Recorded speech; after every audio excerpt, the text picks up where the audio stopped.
सिया एक शांत, संवेदनशील और सोचने समझने वाली लड़की जो एक छोटे से कस्बे में अपने नाना नानी के साथ रहती थी। एक दिन पुरानी अलमारी की सफाई करते वक्त उसे एक जंग लगा हुआ पर बहुत ही खूबसूरत नक्काशीदार आईना मिला। जैसे ही उसने उस पर कपड़ा फेरा, आईने की सतह चमक उठी, मगर उसमें दिखाई देने वाला चेहरा उसका अपना नहीं था। ये कौन है? मैं तो अकेली हूँ यहाँ। आईने में एक औरत की आकृति धीरे धीरे स्पष्ट होती गई।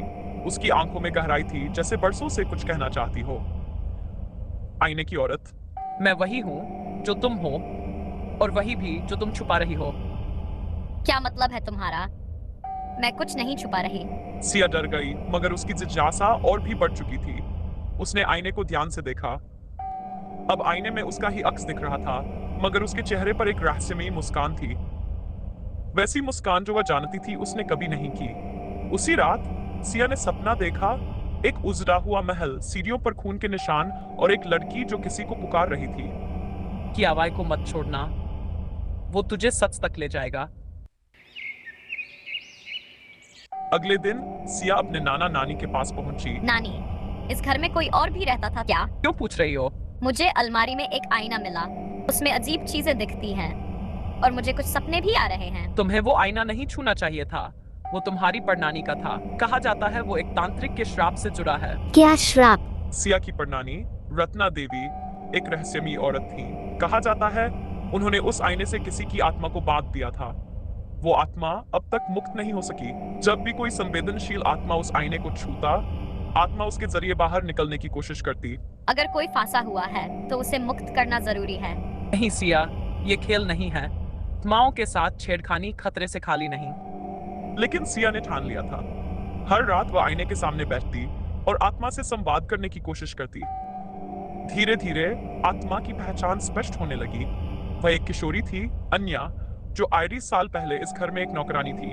उसकी मृत्यु संदिग्ध थी। मैंने कुछ नहीं चुराया था। रत्ना देवी ने मुझ पर झूठा इल्जाम लगाया और मुझे कमरे में बंद कर दिया। वहीं मेरी जान चली गई। मेरी आत्मा तभी से इस आईने में बंधी है। मैं तुम्हें मुक्ति दिलाऊंगी। मुझे बताओ क्या करना होगा। अनन्या की आत्मा तभी मुक्त हो सकती थी जब उसकी सच्चाई सबके सामने लाई जाती। सिया ने घर की पुरानी डायरी और दस्तावेज खोजने शुरू किए। कई हफ्तों की मेहनत के बाद उसे एक पुरानी चिट्ठी मिली जिसमें रत्ना देवी ने अपने अपराध को कबूल किया था।